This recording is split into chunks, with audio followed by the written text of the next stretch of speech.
Good morning students. I welcome all of you in my maths class. Let's start our today's topic. Today I am going to teach you exercise 7.3 in which we are solving today 1, 2, 3, 4 and 5th question from your NCERT of exercise 7.3 for unit 7 triangles. Let's start. Triangle ABC and triangle DBC are two isosceles triangles. You know, isosceles triangles are those triangles in which two sides are equal. On the same base BC and vertices A and D are on the same side of BC. If AD is extended to intersect BC at P, show that triangle ABD congruent triangle ACD, triangle ABP congruent triangle ACP, AP bisects angle A as well as angle D. AP is the perpendicular bisector of BC. In first question, we have to prove these four parts. This is the figure of first question which is already given. Let's start with the first part of this sum. आपकी NCERT में से students given आ जाएगा triangle ABC से लेकर BC तक। To prove में ये चार पार्ट्स हमें प्रूव करने हैं। अब मैं इसका फर्स्ट पार्ट आपको समझाती हूँ और बहुत इजी मेथड करवा रही हूँ। अगर आप सुनेंगे तो आप देखेंगे कि कितना इजी है ये सम सॉल्व करना। आप लोगों को एक छोटा सा रिकैप कर लेते हैं। सबसे पहले हम एक्सरसाइज स्टार्ट करने से पहले मैंने आपको कॉन्ग्रुएंसी के लिए पीछे 5 रूल्स करवाए थे। अब हमने ऑलरेडी 3 रूल्स यूज़ कर चुके हैं। जो आज हम इस एक्सरसाइज में यूज़ करने वाले हैं वो हम यूज़ करने वाले हैं RHS। मैं आपको छोटा सा एक रिकैप करवा रही हूँ, तो आप इसका रिकैप देखेंगे कि हमने कौन कौन से कॉन्ग्रुएंसी के रूल्स करे थे। जब मैंने आपको इंट्रोडक्शन लेक्चर करवाया था तो उसके अंदर मैंने आपके साथ कॉन्ग्रुएंसी के ये 5 रूल्स डिस्कस करे थे। SAS, ASA, AAS, SSS and RHS। तो आज वाले सम्स में हम SSS और RHS यूज़ करेंगे और ये 3 रूल्स हम पहले यूज़ कर चुके हैं और आज वाले सम्स में भी हम किसी किसी पार्ट में यूज़ करेंगे। तो टोटल कॉन्ग्रुएंसी के लिए 5 रूल्स होते हैं। तो हर सम में इन पाँचों में से कोई एक रूल ज़रूर लगता है। आप में से जो स्टूडेंट्स नहीं हैं, जो फर्स्ट टाइम आज मेरा लेक्चर वॉच कर रहे हैं या मेरी क्लास अटेंड कर रहे हैं, तो स्टूडेंट्स सबसे पहले आप इस चैप्टर का 7.1 लेक्चर जरूर देखना, जिसमें मैंने आपको इंट्रोडक्शन दे रखी है कॉन्ग्रुएंसी ऑफ ट्राइंगल्स की और इस चैप्टर के रिगार्डिंग कि हम कौन सी ट्राइंगल्स की प्रॉपर्टीज यूज करने वाले हैं। हाँ जी, now move to the first part. हमें फर्स्ट पार्ट में एक ट्राइंगल गिवन है और ये हमारे पास आइसोसेलेस ट्राइंगल है। AB AC के इक्वल है और BD CD के इक्वल है। कि बड़ा ट्राइंगल है और एक ये छोटा ट्राइंगल है। ये वाली साइड हमारे पास इसके इक्वल गिवन है और ये वाली साइड हमारे पास इसके इक्वल गिवन है। तो सबसे पहले मैं ट्राइंगल ले रही हूँ ABD। आप देखेंगे ये वाला ट्राइंगल देख रहे हैं ना आप, ABD और ACD। ये साइड इसके इक्वल है, ये वाली साइड इसके इक्वल है और ये दोनों में कॉमन हो गई। तो बाय SSS रूल दोनों ट्राइंगल्स कॉन्ग्रुएंट हो गए। और अगर हमारे पास दोनों ट्राइंगल कॉन्ग्रुएंट हैं, यहाँ पे ये दोनों ट्राइंगल्स कॉन्ग्रुएंट हो जाएंगे। Triangle ABD congruent triangle ACD। और अगर ये दोनों ट्राइंगल कॉन्ग्रुएंट हैं तो हमारे पास यहाँ से एंगल 1, 2 के इक्वल हो जाएगा CPCT और 3 एंगल हो जाएगा 4 के, corresponding part of congruent triangle. मैं इसको आगे यूज़ करने वाली हूँ, तो मैंने इसको यहाँ पर जब ये 2 ट्राइंगल्स मैंने कॉन्ग्रुएंट करे तो ये 2 पार्ट मैंने यहीं पर निकाल ली है, जबकि फर्स्ट पार्ट में सिर्फ मुझे इन ट्राइंगल्स को कॉन्ग्रुएंट करना है। ये 2 पार्ट मैं इसलिए निकाल रही हूँ कि मैं इसको आगे अपने सम में यूज़ करूँगी। अब मैं नेक्स्ट लेती हूँ APB ट्राइंगल को ACP से करना है। ABP और ACP। अब इधर वाला कंप्लीट हाफ और इधर वाला कंप्लीट हाफ। अब आप देखेंगे कि आपने क्या प्रूव किया है, कितना इजी हो जाएगा। ये वाली साइड इस साइड के इक्वल है, ये दोनों में कॉमन आ जाएगी। अभी आपने 3 और 4 एंगल ऊपर लिखा था CPCT, वो यहाँ यूज़ हो जाएगा। 2 साइड्स के इंक्लूडिंग एंगल है तो प्रॉपर्टी बन जाएगी SAS। तो तो ये वाला ट्राइंगल भी कॉन्ग्रेंट हो जाएगा। जब ये ट्राइंगल कॉन्ग्रेंट हो जाएगा तो यहाँ से मैं क्या करूँगी, यहाँ से मैं एंगल निकाल लूँगी। 5 एंगल किसके इक्वल है, 6 के, और बीपी किसके इक्वल आ जाएगी, पीसी के। मैं इसको आगे यूज़ करूँगी अपने 4th पार्ट में, जहाँ मुझे बाइसेक्टर प्रूव करना होगा, तो वहाँ ये मेरे लिए हेल्पफुल प्रूव होगा। तो यहाँ से 5 और 6 एंगल इक्वल ले लेंगे सीपीसीटी, और बीपी किसके इक्वल ले लेंगे, पीसी के। अब यहाँ तक प्रूव करने के बाद अब हम इसमें क्या करेंगे, अब आप देखेंगे मैंने आपको 6th चैप्टर में ट्राइंगल का एक एक्सटीरियर एंगल प्रॉपर्टी बताई थी कि किसी ट्राइंगल में जो बाहर वाला एंगल है वो इनसाइड अपोजिट एंगल का सम होता है। तो इस ट्राइंगल के अंदर मैंने यहाँ पे लिखा था 1 2 के सीपीसीटी और 3 4 के, तो मैं इन दोनों को ऐड करूँगी। लेफ्ट लेफ्ट में ऐड होगा, राइट राइट में ऐड होगा। अगर आप यहाँ देखेंगे तो मैंने इनको ऐड किया है, 1 + 3 हो जाएगा और 2 + 4 हो जाएगा। अब यहाँ पर एक्सटीरियर एंगल प्रॉपर्टी लग जाएगी। इस ट्राइंगल के लिए जो 7 है वो एक्सटीरियर एंगल है, तो 7 1 + 3 का सम होगा बाय एक्सटीरियर एंगल प्रॉपर्टी। तो 1 + 3 की जगह 7 रख देंगे, 4 + 3 की जगह 8 रख देंगे। आप यहाँ देख रहे हैं मैंने कौन सी प्रॉपर्टी यूज़ करी है, बाय एक्सटीरियर एंगल प्रॉपर्टी। तो यहाँ पर मेरे पास 7 और 8 आ गया। अब यहाँ पर 3 और 4 इक्वल है, 7 और 8 इक्वल है, तो इसका मतलब जो AP है वो बाइसेक्ट कर रही है angle A as well as angle D। तो ये मेरा 3rd पार्ट प्रूव हो जाएगा। 4th पार्ट के लिए क्या करेंगे, यहाँ पर लीनियर पेयर बनाएंगे P पर। 5 + 6 = 180, और 5 और 6 हम पहले ही इक्वल प्रूव कर चुके हैं, तो इसको जब वैल्यू पुट करेंगे तो ये 90 बन जाएगा। और बीपी पहले ही हमने पीसी के इक्वल लिख दिया है, सीपीसीटी यहाँ से हमने प्रूव कर लिया है। आप देखेंगे ध्यान से, मैंने आपको बोला था कि मैं अभी लिख रही हूँ, आगे यूज़ करूँगी, तो मेरे पास ये प्रूव हो जाएगा। It is a perpendicular bisector. आप देख सकते हैं मैंने सबसे पहले यहाँ लीनियर पेयर बनाया, 5 + 6 = 180, 5 + 5 2 5 = 180, 180 को 2 से कैंसिल किया, 90 आ जाएगा। 5 और 6 एंगल है तो ईच एंगल 90 का हो जाएगा। ईच एंगल अगर 90, इधर भी 90 इधर भी 90, और ये इसके इक्वल है, तो ये क्या हो जाएगा, परपेंडिकुलर बाइसेक्टर, जो मुझे 4th पार्ट प्रूव करना था। Now move to the statement of second sum. AD इज an altitude of an isosceles triangle ABC in which AB is equal to AC। तो स्टूडेंट्स यहाँ तक ये गिवन आ जाएगा। 2 शो में 2 पार्ट आ जाएंगे, AD bisect BC and AD bisect angle A। तो बहुत इजी क्वेश्चन है ये। सबसे पहले हम फिगर ड्रॉ कर लेंगे। एक एल्टीट्यूड दे रखा है, ये 2 पार्ट हमें प्रूव करने हैं। इन 2 ट्राइंगल्स को हम कॉन्ग्रेंट करेंगे।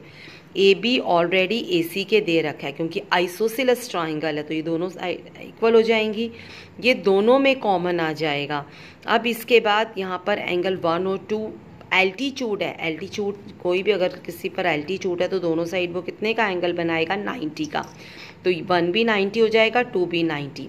तो अब देखो इसमें ये राइट हो गया, राइट के अपोजिट हाइपोटेन्यूस हो गया, और ये साइड हो गई, तो इसमें रूल लगेगा RHS। स्टूडेंट्स एक बार आप दोबारा देखेंगे RHS रूल कैसे लगता है। एक 90 का एंगल होना चाहिए, 90 के अपोजिट हाइपोटेन्यूस होता है, और कोई भी एक साइड इक्वल हो, तो वहाँ कौन सा रूल लग जाता है, RHS, राइट हाइपोटेन्यूस साइड। तो ये दोनों ट्राइंगल मेरे कॉन्ग्रेंट हो जाएंगे। अगर दोनों ट्राइंगल कॉन्ग्रेंट है तो BD किसके इक्वल हो जाएगा, CD के CPCT, हेंस BC। और इसी ट्राइंगल के ये 2 एंगल भी इक्वल हो जाएंगे, CPCT 3 और 4। तो मेरा सेकंड पार्ट भी प्रूव हो जाएगा, AD bisect angle A। Student आपने देखा होगा 7 चैप्टर बहुत इजी है, सिर्फ इसमें कॉन्ग्रेंट प्रूव करना है हर सम में। प्रूव करते ही जोन सा भी पार्ट पूछेगा वो पार्ट क्या हो जाएगा हमारे पास, CPCT। स्टूडेंट्स आप में से जो भी नए हैं, फर्स्ट टाइम मेरी क्लास अटेंड कर रहे हैं, तो आप मेरा चैनल सब्सक्राइब करके रखेंगे तो आपको मेरे सारे प्रीवियस लेक्चर्स भी मिल जाएंगे, और भी आपको एक्स्ट्रा क्वेश्चंस मिलेंगे। आपके मैथ्स के बेसिक्स बहुत क्लियर हो जाएंगे। आपको कहीं भी कोई प्रॉब्लम आती है, नई चीज़ समझ आती, या चाहते हो कि उसको और अच्छी तरीके से मैं एक्सप्लेन करूं, या कोई आपको ऐसी प्रॉब्लम आ रही है जो आपने छोटी क्लासेस में पढ़ी है और आपके कॉन्सेप्ट क्लियर नहीं है, तो आप मेरे वीडियोस में नीचे कमेंट बॉक्स में लिखा करो।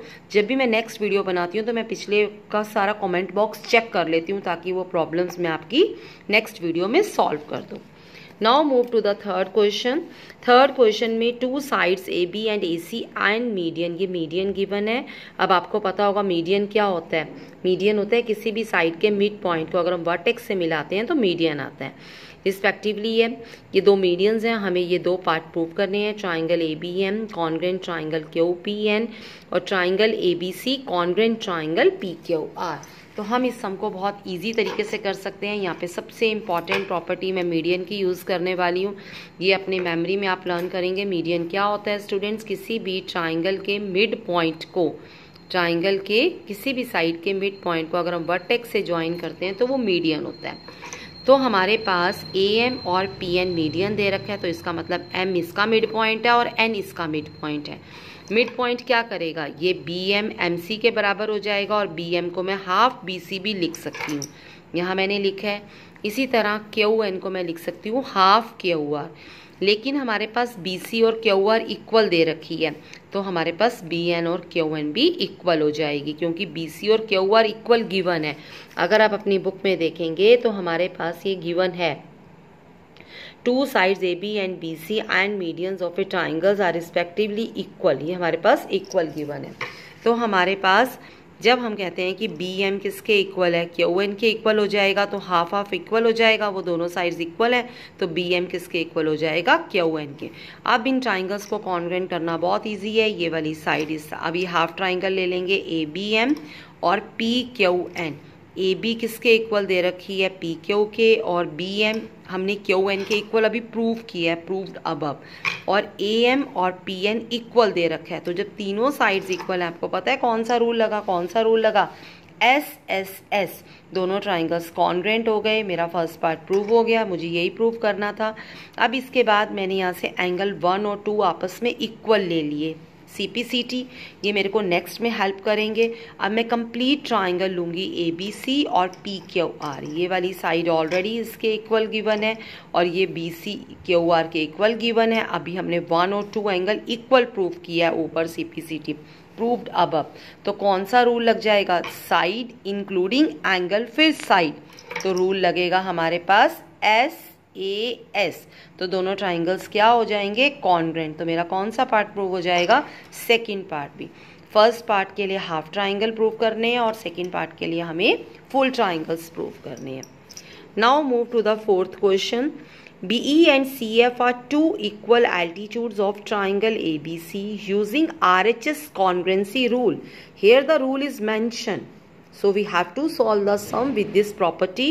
Prove that the triangle ABC is isosceles. Sorry, हमें इसको आइसोसेलेस प्रूव करना है। हमने एक फिगर बनाई, ये दो एल्टीट्यूड्स हैं, ये दोनों इक्वल हैं, तो बस हम ये दो ट्राइंगल्स ले लेंगे। कौन कौन से, एक तो ये वाला ट्राइंगल लेंगे नीचे से और एक ये वाला ट्राइंगल लेंगे। एक ऐसा सम आपने 7.2 में भी करे हैं, ऐसे 2 सम्स आपने, 4th and 5th question. Sorry, in triangle, मैं ट्राइंगल लूंगी BFC and BEC, sorry BEC या CEB लिख सकते हैं। तो BE is equal to CF given है, BC कॉमन हो गया, ये एंगल 90 है, ये एंगल 90 है।